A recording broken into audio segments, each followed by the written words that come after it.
to Business Deals and Real Talk with the Trays. I'm Holly, business broker. I'm also a real estate expert and a mom of some college kids that seems to think that I'm still their 24/7 Venmo machine. Really.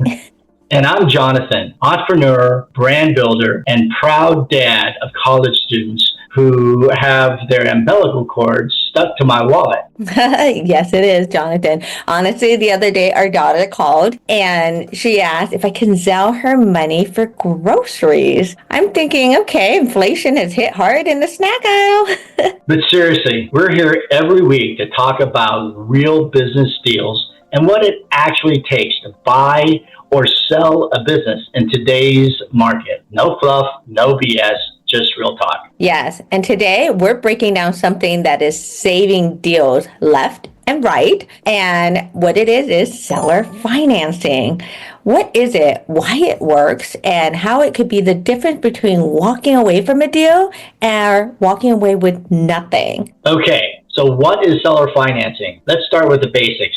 Seller financing is when the seller, the owner of the business, acts like the bank and provides a promissory note. Instead of the buyer paying the full price on one big check, the seller agrees to accept a portion of the sale price over time. Yeah, so more on that. Think of it like this. The buyer puts down, let's say, 20-30%, and the seller carries a note for the rest. It's like a mortgage, but really for a business.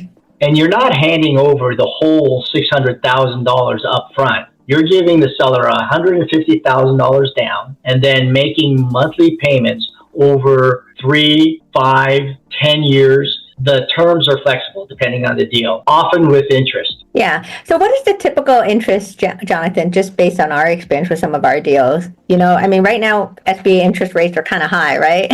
Well, I guess SBA interest rates are always high, depending on who you ask. But it usually centers a little bit under what banks charge. We're seeing, if I had to guess, 7 to 9% on average, depending on the deal. Yeah, no, that makes sense. And I mean, it's especially common too with the small and mid-sized businesses, right? I would say between $300,000 to $2 million because the banks aren't lining up to fund buyers with no experience or even minimal collateral. You know, one of the things that seller financing can also do is to bridge the gap between what the banks are willing to finance and what the sales price is. So let's say that the sales price is a little bit higher, but the banks are only willing to finance, let's say 80% of the sales price. You're under contract, so that 20% can help you get to the price that you want by doing seller financing. Why is seller financing making a comeback? Well, it's always been out there, but it seems to be more prevalent. We see it more and more now. You've got great deals that work, great businesses with solid buyers, but maybe the bank won't finance the whole thing or not at all, or worse, they declined the application altogether. Why is seller financing so important and why is it making a comeback? We seem to be seeing a lot more these days. Oftentimes, we use seller financing because the buyers want the sellers to have some skin in the game still, a little bit of interest in the business to help them along the way. And it's a very common feature. Sometimes banks won't finance the full value of the business that you and the buyer have agreed to. And, you know, sometimes you have a sellable business and the banks just won't finance it for one reason or another. That's why seller financing can be a great tool in selling businesses. Yes. And look, sellers don't want to hang on for another year just because a bank says no. They're ready to move on. I mean, you know, the next stage, retirement, relocation, or even a new venture. So seller financing is that bridge, like you said, Jonathan, to help both sides get what they want. Yeah. And plus, with interest rates being much higher than they were just 2 years ago, even the SBA-backed loans aren't as attractive as they used to be. A seller may offer, let's say, 7% instead of the 10.5%, 11% that you might get from SBA financing these days. So everybody wins. Yeah. I mean, we touched on that earlier as well, Jonathan. That's a great point, right? And if you're a seller who's thinking, but I want all my money up front because, you know, we get it. But here's the thing, you might not get your full price in an all cash deal, but with seller financing, you can potentially ask for more and earn interest. We see very few all cash deals. So think about it this way. If you were a buyer and you had the full amount, you would use that full amount as down payment on a much larger deal to leverage their cash. That's just how most of the deals are done. Very few are all cash. Now, let's walk through a realistic example. Okay, let's say that Holly is selling a business for $600,000 and she finds a qualified buyer, but they only have $150,000 cash. Yeah. So instead of me walking away, Jonathan, I offer seller financing, right? Because the buyer puts down the $150,000, and if I finance the remaining $450,000, let's just say over 5 years at 7% interest, that comes out to a monthly payment of $8,910. It's not bad to live off of in retirement or to start your next stage. And we secure your loans with a personal guarantee, a UCC filing on the business assets, and other security instruments as they exist. Maybe a lien on a home. Yeah, and if I'm the seller, I just added a monthly income stream, right? That $450,000 earns me over $85,000 in interest over the life of the loan. So not bad if I'm planning a slow glide into retirement. I can travel, have enough money to enjoy the next chapter of my life. So you could actually make more money with seller financing. Mm-hmm. And for the buyer, you're in the game, operating, growing, and building equity while paying the business off. It's like owning a home and building wealth over time. Yeah, I think you talk about that quite a bit, Jonathan, especially coming from your finance background.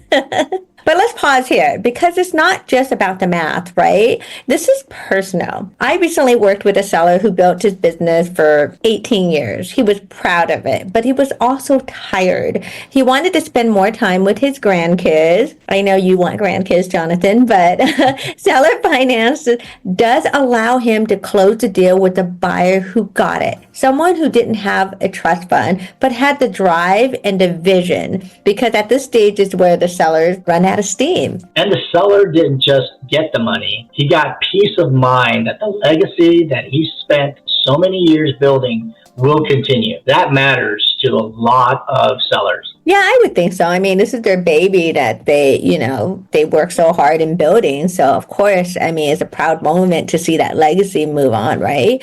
And for buyers who are trying to escape the corporate burnout, I think we knew a little bit about that, or leave behind a job they've outgrown. I mean, seller financing can be the on-ramp to the business ownership that, they thought they could never get. That's right. It's how you go from dreaming about entrepreneurship to living it without waiting years to stack up all that cash or beg a bank to say yes.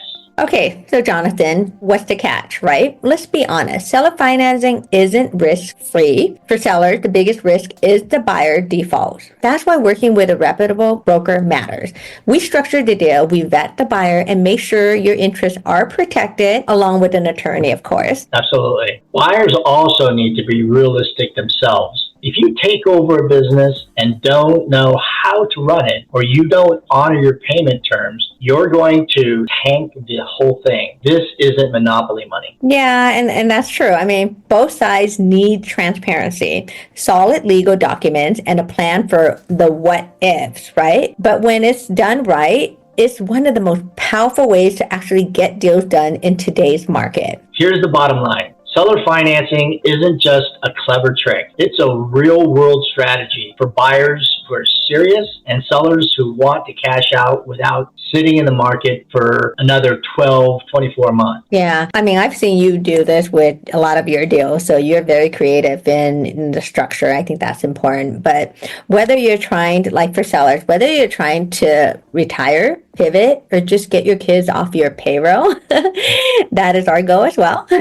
Seller financing could be your path forward. And if you're a buyer who's got that fire in your belly, but not 5, 6, $700,000 in the bank, this is how you start. Yeah, and we've helped real clients structure deals. Like I said, I mean, Jonathan is very good at it, and we'd love to help you too. Hit us up at Transworld Business Advisor of Oregon Central, Transworld Business Advisor LA Metro, or, just give us a call. And hey, if your kids are texting you for Starbucks money while you're listening to this, just know we feel you. Yes. We'll see you next week, friends. More deals, more real talk, and maybe fewer Venmo requests, right?